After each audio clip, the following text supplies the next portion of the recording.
Waalaikumsalam warahmatullahi wabarakatuh. Sebelumnya perkenalkan, kami mahasiswa Unindra dari jurusan Pendidikan Biologi. Nama saya Anggun Media Wisari, lalu ada rekan saya Karisma Silvianingrum, lalu ada Pina Apriliani dan ada Karisma Widya Ningrum.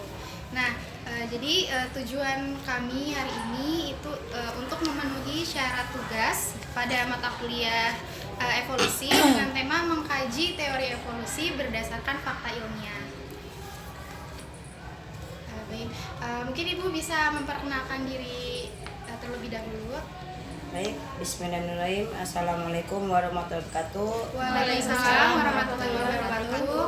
Nama Ibu adalah Dr. Anda Tutik Suryani MM, usia 54 tahun, pengalaman mengajar dari mulai tahun 1994 sampai sekarang, ya. Jadi dihitung saja. Asal perguruan tinggi S1 Universitas Pakuan Pendidikan Biologi, S2 dan IPIJA jurusan Manajemen Pendidikan, ya, itu. Baik, Ibu bisa kita mulai saja ya wawancaranya. Oke. Ke pertanyaan yang pertama, apa yang Ibu ketahui tentang teori evolusi? Yang Ibu ketahui tentang teori evolusi itu perubahan, ya. Perubahan yang terjadi, ya, sedikit demi sedikit, baik secara lambat ataupun secara cepat, melihat daripada perubahan permukaan bumi.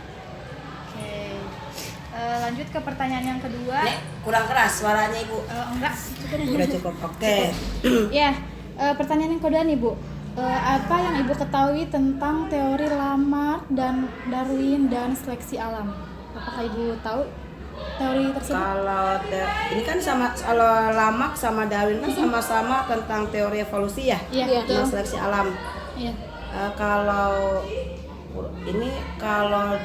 Darwin itu seleksi alamnya kan siapa yang jerapah lehernya pendek sepanjang kan? Iya, betul. Ya, siapa yang dia bisa bertahan hidup dengan lingkungan, dia akan tetap hidup. Siapa yang tidak bisa, dia akan musnah. Iya, betul. Gitu kan untuk teori Darwin. Gitu. Kembalikan tentang Lamarck. Oke, pertanyaan yang ketiga Ibu, adakah keuntungan jika kita mempelajari teori evolusi ini? Jika ada, boleh sebutkan alasannya dan jelaskan. Kalau keuntungannya ya kita lihat perubahannya ya, perubahan dari zaman ke zaman, kelihatan banget. Contohnya kalau kita lihat dari mulai perkembangan yang dikatakan ini kita belum tahu perubahannya itu seleksi alamnya. Yang kita ketahui dulu itu kan jerapah katanya menurut itu adalah lehernya semuanya pendek. Ya, karena perubahan demi waktu, kemudian dengan seleksi alamnya, akhirnya yang ada sekarang adalah genetik yang panjang, yang pendeknya musnah. Jadi kalau kita manfaatnya itu tadi adanya timbul spesies baru. Baik. Pertanyaan yang keempat, apa yang Ibu ketahui tentang manusia purba? Kalau manusia purba itu adalah manusia yang sebetulnya manusia itu Allah itu menciptakan manusia itu sempurna, ya. Allah tidak akan manusia sempurna kecuali ada kelainan jaringan. Nah, manusia purba kalau kita lihat dari sejarah ya, dari sejarah sudah di masa purba itu berbeda dengan masa modern. Dari mulai segi sikap, cara dia menggunakan etika, tata krama, nah itu. Jadi kalau kita lihat masa purba itu manusia memang belum terjamah oleh peradaban zaman, ya. Masih menggunakan apa yang dikatakan yang ada dilihat di sekitarnya, tidak mengikuti perkembangan zaman. Ya, baik. Yang kelima Ibu, siapakah nenek moyang manusia menurut teori evolusi? Kalau kita lihat secara klasifikasinya ya. Itu nenek moyang, kalau kita lihat sejarah teori evolusi yang kita pelajari kepada anak-anak juga yang Ibu baca itu adalah katanya nenek moyang kita adalah Homo sapiens kan. Itu klasifikasi genetika. Tapi orang yang pertama kali mempelajari, bukan mencetus loh ya, mempelajari itu kan itu adalah Darwin. ya. Darwin diikuti oleh teman-temannya, Lamarck dan sebagainya gitu kan. Dibuktikan dengan dia itu mempelajari dari seperti fosil dan lain sebagainya, perubahan bumi seperti itu. Oke, pertanyaan yang selanjutnya saya akan bertanya kepada Ibu, apakah Ibu mempercayai tentang teori evolusi? Jika mempercayai, tolong berikan alasannya, Bu. Percaya pasti, kan yang namanya makhluk hidup Iya. itu berubah, ya. Yang namanya perubahan itu disebut dengan evolusi. Evolusi kan perubahan. Iya. Perubahan itu ada yang positif. Kita ambil positifnya. Ya, juga tercantum dalam Al-Qur'an. Manusia pertama kali itu adalah diciptanya kan Adam. Iya. Itu kan.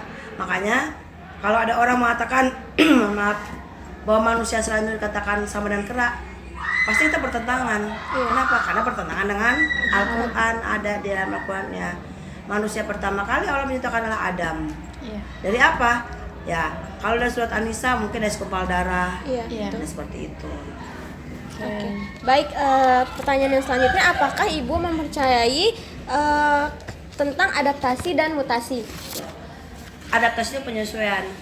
Selalu yang namanya makhluk hidup itu penyesuaian adaptasi. Kalau dia tidak beradaptasi akan musnah. Ya contohnya saja kita ambil di daerah satu hutan. Di hutan itu kan ada yang namanya raja hutan. Ada seekor kijang. Kijang kalau tidak bisa beradaptasi, tidak struggle, tidak perjuangan, dia akan musnah. Nah itu ya adaptasi perlu penyesuaian. Nah siapa yang menyesuaikan diri dia akan menang. Siapa yang tidak beradaptasi dia akan musnah. Nah, kemudian kita lihat di sini bagaimana mutasi. Mutasi kan perubahan. Perubahan dari yang kecil menjadi besar, dari gen A menjadi gen B dan seterusnya. Itu ada. Pasti namanya evolusi, adaptasi, mutasi selalu berubah. Ya, sesuai dengan perkembangan si makhluk hidup tersendiri, baik itu tumbuhan apapun hewan. Oke, pertanyaan yang selanjutnya ya, Bu. Apakah Ibu mendukung teori evolusi ini? Mendukung, asal tidak bertentangan dengan Ya, agama. Ya, khususnya adalah Al-Qur'an. Ya, yang kita akui. Selanjutnya, saya akan bertanya, siapa manusia pertama menurut agama Ibu anut? Adam. Manusia pertama Al-Qur'an Adam. Iya. Ya, nggak ada lain Adam. Karena ibu yakin itu, karena sudah dikaji. Baik. Selanjutnya, apakah teori evolusi bertentangan dengan agama? Ibu, tolong jelaskan yang Ibu ketahui.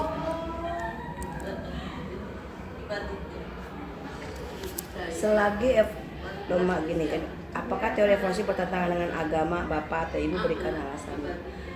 Kalau menurut Ibu, kalau kita lihat gini, kalau Ibu memberikan evolusi itu menyimpang dengan Al-Qur'an, otomatis teori itu bertentangan. Tapi kalau tidak kalau gini, maksudnya gini, maaf ya. Apakah ibu itu mengajarkan evolusi bertentangan nggak dengan agama? Iya. Saudara tidak. Asal kita memberikan contoh atau fakta yang ada sekarang. Contohnya kita kembali orang bergembar-gembor kan, manusia pertama kali itu adalah kera. Makanya banyak orang yang merasa kita kera-kera, padahal tidak. Kenapa? Seperti Darwin kan mengatakan manusia pertama kali kera, karena dia tidak mengkaji. Tidak mengkaji, padahal sudah ada. Allah hanya Adam dan Hawa. Nah, itu. Tergantung nanti dia menerangkannya kepada siswa. Selanjutnya, apakah teori evolusi ini masih banyak diajarkan di sekolah, Bu? Terus lalu mengapa? Diajarkan, karena memang kurikulumnya juga ada. Karena memang ini wajib. Kenapa? Karena yang namanya siswa itu kan peradaban perubahan, evolusi kan perubahan. Jangan sampai dia itu hanya mengenal dari kita itu manusia itu tidak berevolusi. Manusia berevolusi, beradaptasi oleh si alam, ya. Tapi tidak menyimpang. Gimana kalau menyimpang? Itu lain lagi masalahnya. Gitu, seperti itu. Baik, selanjutnya jika Ibu mendengar tentang Zionisme, Freemason, Illuminati dan Dajjal, apa yang Ibu ketahui tentang hal tersebut? Kalau teori seperti Dajjal, kemudian Illuminati, jujur aja ya, kalau ibu sendiri nih, Ibu sendiri gimana? ibu memberikan kepada siswa itu sangat berhati-hati, Iya. ya, karena sudah jelas Dajjal ini sangat di istilahnya di dalam Al-Quran juga jelas-jelas bahwa Dajjal itu termasuk orang yang ditukar oleh Allah, dilaknat gitu kan. Nah, jadi ibu kalau pribadi ibu ini tidak menjelaskan tentang Dajjal, Illuminati. Kalau ada anak yang bertanya, kita menjawabnya tapi tidak menyimpang. Kita sesuaikan dengan Al-Qur'annya. Karena ingat ini, yang namanya Freemason, Illuminati dan Dajjal itu sangat, karena akan berhubungan dengan yang namanya sekte. Sekte itu apa istilahnya? Keluar itu? Sekte itu ya. Nah, orang kan ada itu Dajjal gitu kan. Kita harus hati-hati. Jadi makanya kalau ibu menerangkan kepada anak tentang evolusi, jujur, ini tidak akan ibu berikan. Karena khawatir. Karena anak-anak zaman sekarang kan anak-anak yang pengen tahu. Kepo. Kepo, akhirnya apa dicari. Kalau kita tidak meneruskan, bahaya. Tapi kalau anak nanya, ibu jawab, tapi tidak menyimpang. Seperti itu. Pertanyaan selanjutnya mengenai teori evolusi yang tadi sudah dijelaskan, apakah ibu mendukung, menolak, atau ragu-ragu? Mendukung 100% tidak juga, menolak juga tidak, ragu-ragu tidak. Jadi ya sesuai dengan yang ada di perubahan zaman aja. Gitu seperti itu. Pertanyaan selanjutnya, menurut ibu mengapa teori evolusi ini masih dipelajari sampai sekarang? Karena sebagai sejarah ya, sebagai fosil kan, ada namanya fosil itu kan sejarah, Iya, sejarah betul. evolusi, gitu, ya. Sekarang manusia dicari kerak mungkin hanya karena dari bentuk fisiknya, cara geraknya, gitu. Karena ada fosil itu ada sejarahnya. Gitu. Apakah boleh jika kita menjelaskan ilmu atau teori kepada orang lain atau pada siswa, tapi bertentangan dengan agama yang kita ada? Ya di mana tidak boleh, Iya. karena akan menimbulkan pergolakan, ya pergolakan gitu akan pergolakan gitu. Bahaya sekali, jangankan evolusi, politik aja Iya. salah memberikan itu, makanya kita tidak NKRI, apalagi ini evolusi. Iya. Ya, yang jelas ibu menerangkan evolusi ini tidak keluar dari koridor agama. Pertanyaan selanjutnya, bagaimana cara ibu menjelaskan teori evolusi, khususnya evolusi pada manusia kepada siswa? Ya. Jadi gini, evolusi kita berikan teorinya, perubahannya kita jelaskan, tapi kita satu keyakinan hanya ada dari dalam Al-Quran. Itu aja. Tidak bertentangan? Iya, tidak pertentangan. Karena jujur aja ya, tanya mungkin sama guru-guru yang kita belajar evolusi itu harus berhati-hati, ya harus berhati-hati karena itu kan mungkin kalau di perguruan tinggi ada yang namanya pelajaran filsafat ya. Iya.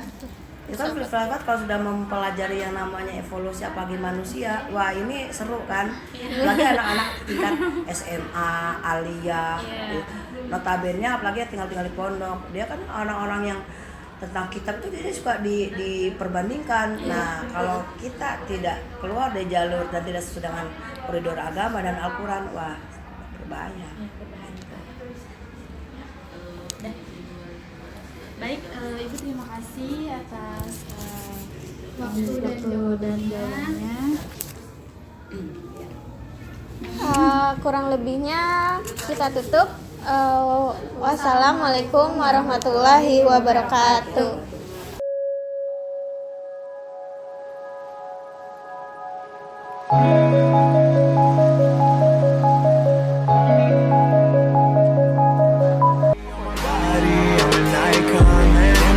About a 10, I should fuck her in the Benz.